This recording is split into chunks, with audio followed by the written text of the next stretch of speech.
Assalamualaikum warahmatullahi wabarakatuh. Selamat pagi dan salam sejahtera untuk kita semua. Yang saya hormati, Ibu dan Bapak Asesor pada Sertifikasi Dosen tahun 2026.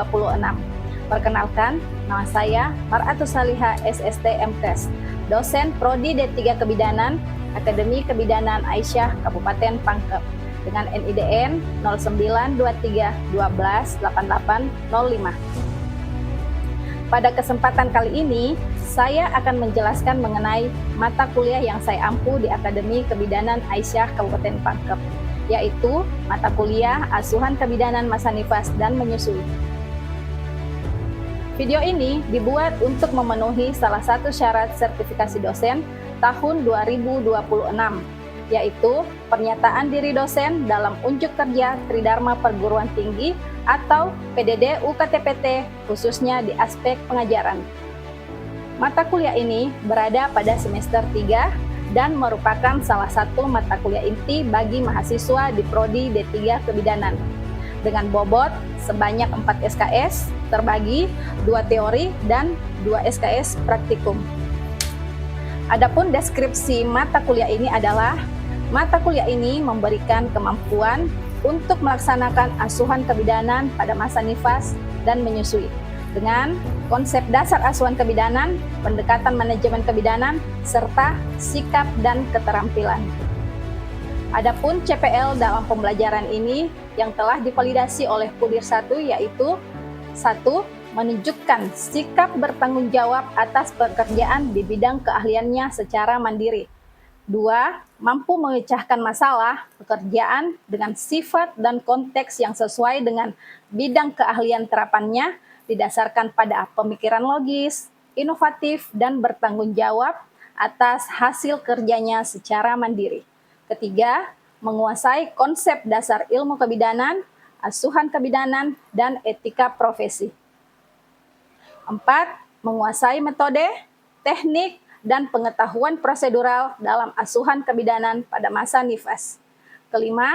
Mengetahui pengetahuan aktual tentang jenis, tanda dan gejala, penyakit-penyakit umum, dan infeksi pada masa nifas.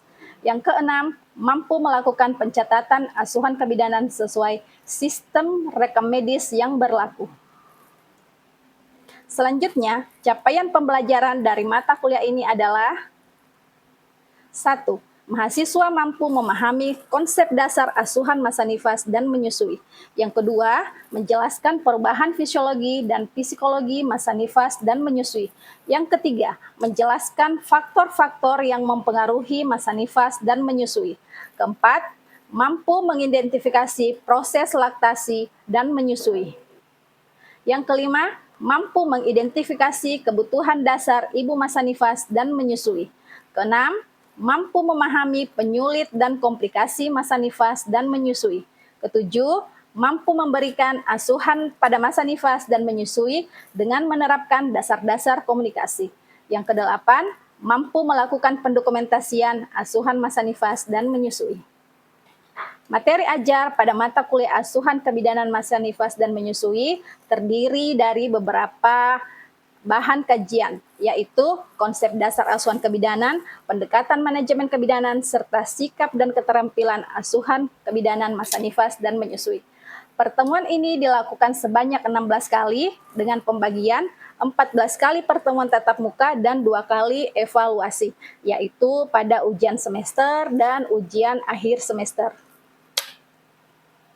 3 komponen utama dalam proses pembelajaran mata kuliah ini adalah delivery, interaction, and assessment, atau biasa disebut dengan DIA. Untuk delivery, saya menyampaikan materi perkuliahan kepada mahasiswa dengan beberapa metode, seperti ceramah, diskusi kelompok, dan demonstrasi atau simulasi, dengan menggunakan buku ajar dan jurnal yang terupdate. Media pembelajaran yang saya sampaikan didukung oleh beberapa media pembelajaran berupa video, kuis interaktif, PowerPoint, dan Word sebagai media pendukungnya.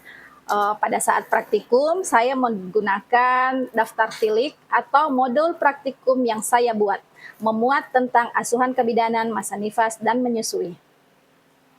Interaction pada mata kuliah ini melibatkan komunikasi dua arah antara dosen dan mahasiswa berupa diskusi, tanya jawab, dan refleksi kasus bersama agar mahasiswa selalu aktif dan berpartisipasi terhadap topik yang saya bawakan.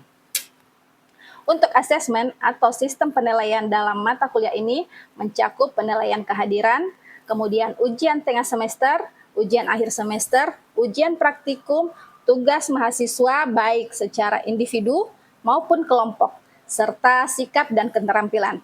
Untuk bobotnya sendiri, kehadiran 10%, UTS 25%, UAS 25%, praktikum 30%, dan tugas-tugas 10%.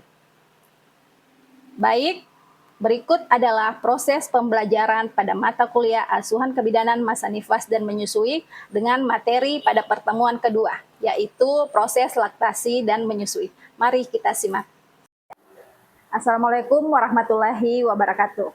Waalaikumsalam warahmatullahi wabarakatuh. Apa kabarnya hari ini? Baik, Ibu. Alhamdulillah semua dalam keadaan sehat walafiat. Sebelum kita memulai pelajaran, saya absen dulu ya. Agramadani, Asifa Sauki Salsabila, Dwi Citra Maulidia, Hartina. Oke, semua hadir ya. Minggu lalu kan kita belajar tentang konsep dasar asuhan masa nifas. Sebelum kita lanjut ke materi selanjutnya mengenai proses laktasi dan menyusui, saya ingin mereview dulu pembelajaran yang kemarin. Ada yang masih ingat? Ya, boleh silahkan Tasya. Ada 3 tahapan masa nifas. Yang pertama itu ada puerperium dini, kemudian puerperium intermedial, dan remote puerperium. Oke, dari ketiga itu kan ada penjelasannya. Ada yang tahu? Ya. Puerperium dini yaitu masa pemulihan sudah bisa berdiri, berjalan, dan bangun dari tempat tidur dalam 24 sampai 48 jam persalinan. Yang kedua, puerperium intermedial, pemulihannya sudah menyeluruh pada alat-alat genital eksternal dan internal, utamanya 6 sampai 80.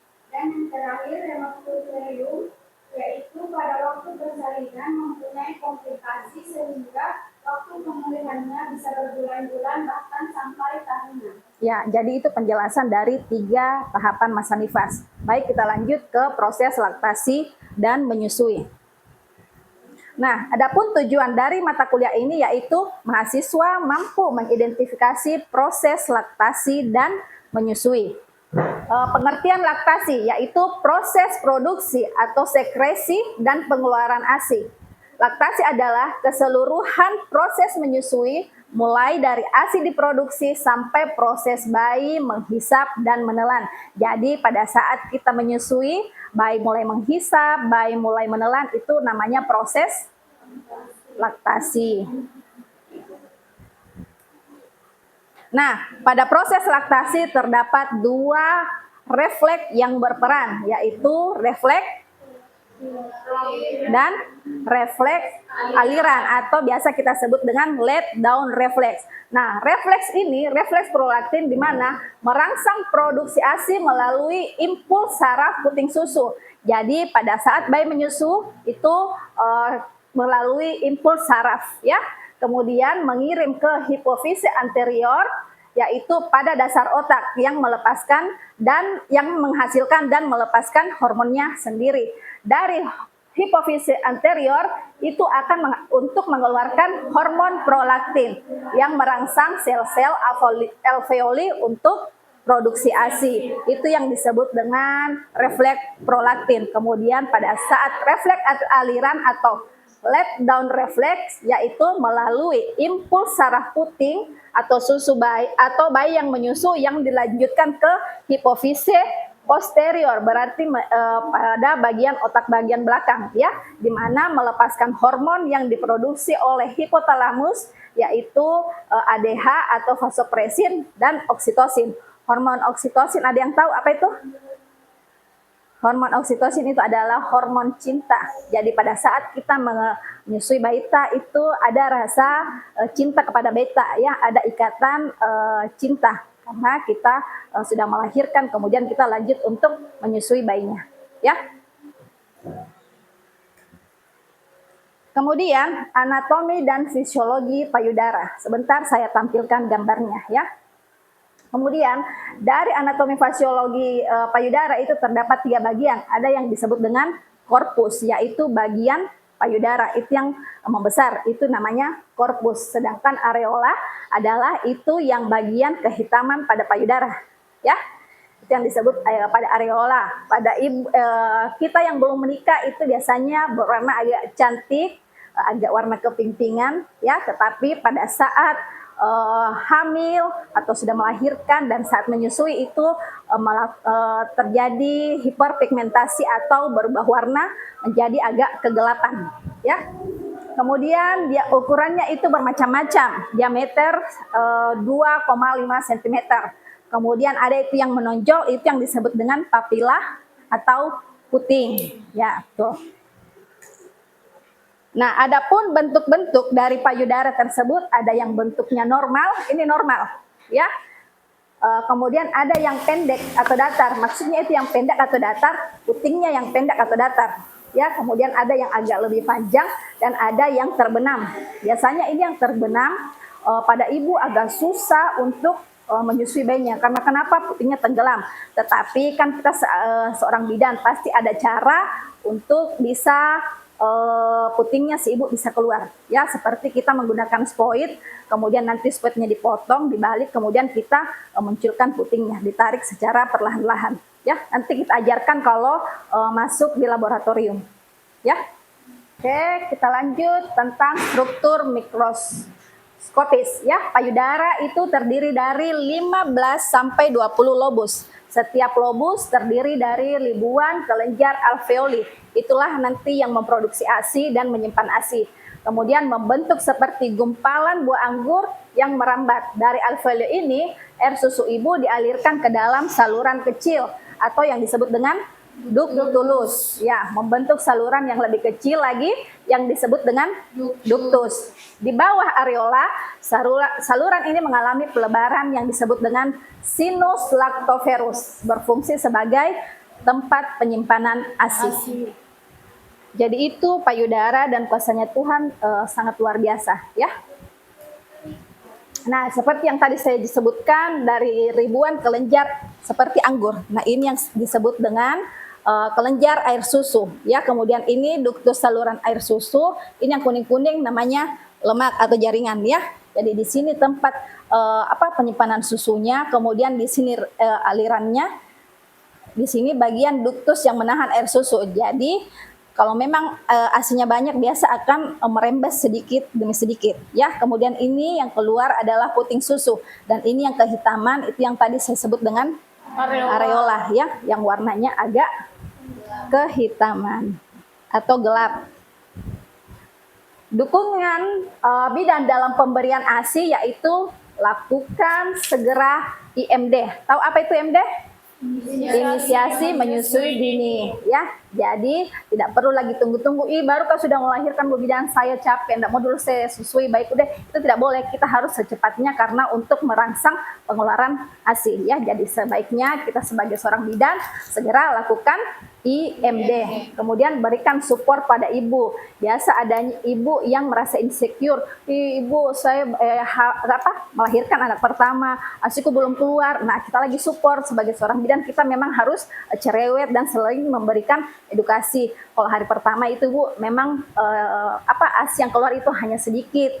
Biasanya disebut dengan kolostrum, keluar sedikit, tapi itu sangat bagus untuk antibodi Baita. Tetapi semakin kita sering menyusui, semakin banyak produksi ASI-nya, ya. Kemudian bantu ibu pada waktu pertama kali menyusui bayinya. Takutnya ini si ibu melahirkan anak pertama, dia masih awam bagaimana cara menyusui, ya. Posisinya juga kita ajarkan, ya. Kemudian kita lakukan roaming in, rawat gabung, kemudian berikan ASI sesering mungkin dan hanya memberikan kolostrum dan ASI saja. Biasa orang-orang dulu kalau anaknya lahir, kasih madu, kasih air, itu tidak boleh, ya. Pada saat bayi lahir yang diberikan apa? Cukup ASI saja, tanpa bantuan yang lainnya. Karena dengan ASI itu sudah cukup untuk memenuhi kebutuhan si bayi, ya. Kemudian hindari susu botol agar ASI-nya bisa banyak. Oke? Nah, manfaat pemberian ASI pada bayi, komposisi sesuai kebutuhan. Seperti yang tadi Ibu sampaikan, bahwa ASI itu mau sedikit atau banyak itu tetap memenuhi kebutuhan si bayi. Kemudian kalori dari ASI itu memenuhi kebutuhan bayi sampai 6 bulan. Jadi untuk ASI eksklusif itu kita berikan 1 sampai 6 bulan. Nanti 6 bulan sampai 12 bulan atau sampai 2 tahun itu bisa kita bantu dengan makanan pendamping ASI ya. Kemudian manfaat pada ibu mencegah perdarahan pasca persalinan dan mempercepat kembalinya rahim ke bentuk semula. Itu orang kalau sudah melahirkan biasa terjadi involusi uterus. Kalau orang melahirkan itu biasa ada yang keras-keras di perutnya. Ya, kalau kalian praktek, boleh kalian mendatangi pasien pasca persalinan, meraba perutnya, melakukan palpasi, teraba involusi uterus. Semakin kita rajin menyusui, itu involusi uterus semakin kontraksi dan menurun. Ya, kemudian manfaat kedua, mencegah anemia defisiensi zat besi. Bila perdarahan pasca persalinan tidak terjadi atau berhenti lebih cepat, maka resiko kekurangan darah yang menyebabkan anemia pada ibu akan berkurang. Ya, itu manfaat ASI pada bayi dan ibu. Nah, adapun komposisi gizi dalam ASI, yaitu makanan terlengkap sudah memenuhi dari makronutriennya seperti karbohidrat, protein, lemak, vitamin dan mineral serta dilengkapi air, itu sudah lengkap di dalam ASI. Ya, beda dengan kalau hanya susu formula, itu susu formula lebih banyak mengandung gula dibanding laktosa atau vitamin dan mineralnya. Ya, tetapi kalau ASI itu sudah lengkap dan sudah memenuhi kebutuhan si bayi. Kandungan ASI berubah secara alami mengikuti fase menyusui, mulai dari kolostrum. Kolostrum itu ASI pertama yang keluar, ya, berwarna agak kuning dan lebih kental. Itu antibodinya sangat tinggi, maka sungguh sangat baik diberikan pada bayi yang baru lahir. Kemudian yang kaya akan protein dan antibodi sehingga ASI matang. Nah, ini ada 3 tahapan produksi ASI. Ada yang disebut kolostrum, itu pengeluarannya pada hari ke-1 dan sampai hari ke-4. Kemudian ASI transisi itu disebut dengan masa peralihan dengan peningkatan lemak dari hari ke-5 sampai 14. Dan ASI matur itu ASI matang yang lebih dari 14 hari pada saat kita menyusui. Ya, ini ada 3 tahapan ASI. Apa itu? Kolostrum, ASI transisi, dan ASI matur. Ya. Materi selanjutnya, upaya memperbanyak ASI. Nah, prinsip utama memperbanyak ASI yaitu adalah supply dan on demand. On demand itu dimaksud dengan sering melakukan kontak dengan si bayi. On demand, secara bersentuhan skin to skin. Ya, semakin kita sering, semakin banyak produksi ASI. Kemudian yang selanjutnya adalah terapkan beberapa langkah efektif untuk meningkatkan produksi ASI, seperti rutin mengeluarkan ASI, susui langsung. Ya, mungkin bisa dilakukan selama 8 sampai 12 kali sehari atau setiap 2 sampai 3 jam. Bangunkan bayi jika ia tertidur pulas dan sudah waktunya menyusu. Jadi jangan sampai bilang, ih belum 2 jam, saya tidak mau dulu susui bayiku. Tetapi kalau bayinya bangun atau nangis, ada tanda yang menganga, berarti dia butuh ASI. Ya. Kemudian ganti payudara. Susui dari kedua sisi payudara secara bergantian. Jangan belum lama kita susui payudara kanan, kita pindahkan lagi ke payudara kiri. Sebaiknya payudara kanan harus kosong atau agak lembek, baru kita pindahkan ke payudara sebelahnya. Karena biasanya ada mitos dari orang tua, kalau yang kanan itu ibaratnya karbohidratnya, kemudian yang kiri itu airnya, minumnya, ya. Tapi itu hanya mitos dari orang tua. Yang sebenarnya adalah harus payudara kanan dulu yang dihabiskan, baru kita pindahkan ke payudara yang kiri. Kemudian usahakan kalau misalnya bayinya masih tidur, kita lakukan pumping. Pumping itu adalah memompa ASI. Ya, bisa setiap 2 jam selama 15 sampai 20 menit. Sampai di sini ada pertanyaan? Saya Ibu, kan tadi ada yang dipaparkan mengenai rutin mengeluarkan ASI. Ya. Jadi kalau Ibu sering mengeluarkan ASI, apakah ASInya akan habis Ibu atau bagaimana? Ya, pertanyaannya bagus. Kalau rutin mengeluarkan ASI, apakah ASI si ibu habis atau bagaimana? Justru semakin sering kita memberikan ASI kepada bayi, semakin banyak produksi ASI. Ya, jadi jangan bilang tiap 2 jam mau deh, tiap 4 jam mau deh, tiap 5 jam nanti ASIku habis. Itu tidak, karena semakin sering kita memberikan ASI kepada bayi, justru ASI yang kita produksi akan lebih banyak karena permintaan dari si bayi akan mengirim ke hipotalamus, ASInya ini butuh banyak, makanya diproduksi kembali, ya. Di samping itu kita anjurkan juga si ibunya makan makanan bergizi yang berserat seperti daun kelor, ya, buah-buahan. Oke? Iya. Paham sampai sini? Iya Ibu. Ya, saya lanjut ya. Kemudian stimulasi hormon oksitosin. Hormon oksitosin apa tadi yang Ibu sebutkan? Hormon cinta. Ya, hormon cinta. Jadi kalau ASInya tidak lancar, bisa dekat dengan suami, itu langsung di charger ya. Berarti ASInya akan lebih deras karena kita bahagia, kita senang. Kemudian pijat payudara atau laktasi. Ada yang disebut dengan pijat oksitosin, itu bisa memperlancar ASI. Oke, yang tadi tentang stimulasi hormon oksitosin, ya. Hormon oksitosin itu adalah hormon cinta, dimana kalau kita dekat pasangan atau kita dapat dukungan dari orang tua atau mertua, itu pasti akan memproduksi ASI lebih banyak. Seperti pengalaman saya waktu menyusui anak pertama dan anak kedua itu beda. Karena kenapa? Anak pertama saya itu sungguh sangat-sangat tidak rewel. Ya, tetapi yang kedua ini tidak tahu apa maunya. Hormon oksitosin itu atau hormon cinta sangat penting pada ibu masa nifas karena ibu masa nifas itu akan menyusui kembali. Ya, ada yang dapat kasus di rumahnya atau pada keluarganya atau teman setempat mengenai laktasi dan menyusui? Ya. Pengalaman dari kakakku Ibu. Kan sama suaminya LDR. Ya. Terus menyusui bayinya itu sering Ibu, tapi tidak puas mungkin bayinya, sampai lecet juga puting Ibu. Sampai malas juga mamanya susui. Iya, karena kan lecet, semakin disusui itu biasa semakin terkelupas atau semakin pedis. Nah, itu nih biasa seorang ibu malas menyusui bayinya karena kenapa? Putingnya kan lecet. Nah, apa yang penyebab itu putingnya lecet si ibu? Karena posisi menyusui yang kurang baik. Bisa saja itu ibunya menyusui, anggaplah ini bayi ya sebagai contoh. Dia bayinya hanya lurus begini saja. Padahal kalau saat kita menyusui itu tangan bayi dengan telinga itu harus simetris lurus. Jadi ini bayi dimiringkan sehingga skin to skin antara si ibu dengan bayinya, sehingga tidak terjadi pengelupasan pada putingnya. Karena kalau putingnya itu lecet, si ibu pasti malas seperti kakak yang kamu maksud ya. Jadi kalau putingnya lecet pasti pedis, semakin disusui semakin itu terkelupas, makanya dia merasa malas untuk menyusu. Oke, kita lanjut ya.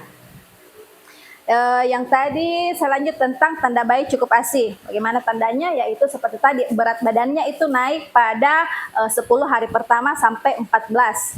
Ya, kemudian kulit dan mulutnya itu lebih segar dibanding yang tidak cukup dengan ASI. Biasanya itu kalau bayinya yang sedikit menyusu lebih agak kecil, kemudian kulitnya berkerut dibanding kalau bayi yang sering menyusu itu tampak tegak, ya, cantik, bercahaya, ya. Kemudian frekuensi buang air kecilnya juga itu lebih banyak, 6 sampai 8 kali sehari. Buang air besarnya juga itu paling tidak 1 sampai 4 kali sehari. Ya. Oke. Saya tidak bawa pantom ya, jadi kita pakai botol saja, ya, enggak apa-apa. Jadi ini kan kepala bayi. Nah, kita gendong begini, kemudian kita sandarkan di bahu, tepuk-tepuk bagian punggung secara perlahan. Nanti terdengar bunyi sendawa baru kita kembalikan, kemudian begini. Kalau bayi pas tidur pun disendawakan itu insya Allah tidak akan bangun karena kan bayi sudah kenyang. Jadi setiap sudah sendawa, sudah bunyi boleh dibaringkan kembali. Ya, begitu cara menyendawakannya. Nanti juga kita akan masuk ke lab cara menyendawakan bayi, ya. Ini tanda bayi cukup ASI yaitu pada kondisi payudara ibu. Payudara ibu terasa lebih padat sebelum menyusui dan menjadi lebih lunak atau ringan setelah disusui. Itu menandakan ASI telah diminum. Seperti yang tadi saya jelaskan bahwa payudara sebelah kanan harus habis dulu baru pindah ke sebelah kirinya. Jangan baru 5 menit dipindahkan lagi di kiri. Ya, sebaiknya kosongkan dulu payudara sebelah baru payudara selanjutnya. Kita diskusi tentang kehidupan sehari-hari saja. Misalnya ada keluarga yang tidak mau menyusui bayinya karena dia bekerja. Nah, apa tindakan tak? Nah, walaupun ibu bekerja itu tidak jadi untuk tidak memberikan ASI, kan ada cara lain. Seperti apa? Pumping, ya, memompa ASI. Sebelum kerja, pumping dulu ASIku deh untuk stok si bayi. Nah, hasil ASInya itu bisa di freezer. Kalau di freezer itu bisa bertahan berbulan-bulan, ya, bahkan sampai tahunan. Tapi biasanya kalau bayi itu kan memerlukan banyak. Biasanya dalam sebulan itu sudah habis, ya. Sampai di sini ada pertanyaan lagi? Nggak ada? Ya, oke. Kalau tidak ada pertanyaan, kita tutup perkuliahan hari ini. Semoga apa yang saya sampaikan bermanfaat untuk kita dan bisa diterapkan pada saat turun praktek dan pada keluarga, ya, yang bermasalah tentang proses menyusui. Kita lanjut minggu depan di praktikum dan kita masuk ke laboratorium. Bagaimana teknik menyusui yang benar, bagaimana perawatan payudara, ya. Terima kasih sudah hadir. Wassalamualaikum warahmatullahi wabarakatuh. Waalaikumsalam warahmatullahi wabarakatuh. Sekian video rekaman proses pembelajaran untuk mata kuliah Asuhan Kebidanan Masa Nifas dan Menyusui pada program D3 Kebidanan Akademi Kebidanan Aisyah Kabupaten Pangkep. Semoga dengan adanya video ini bisa menjadi pertimbangan yang baik dalam proses penilaian sertifikasi dosen gelombang 1 tahun 2026. Saya, Mar'atus Salihah, mengucapkan terima kasih kepada seluruh pihak yang terlibat, yakni Kemendikti-Saintek melalui Direktorat Jenderal Pendidikan Tinggi LL.Dikti Wilayah 9, serta seluruh tim sertifikasi dosen tahun 2026. Tidak lupa juga saya ucapkan terima kasih kepada Kampus Akademi Kebidanan Aisyah Kabupaten Pangkep, seluruh jajaran pimpinan, rekan sejawat, dan rekan-rekan mahasiswa. Mohon maaf jika terdapat kekurangan dan kesalahan. Sekian dan terima kasih. Wassalamualaikum warahmatullahi wabarakatuh.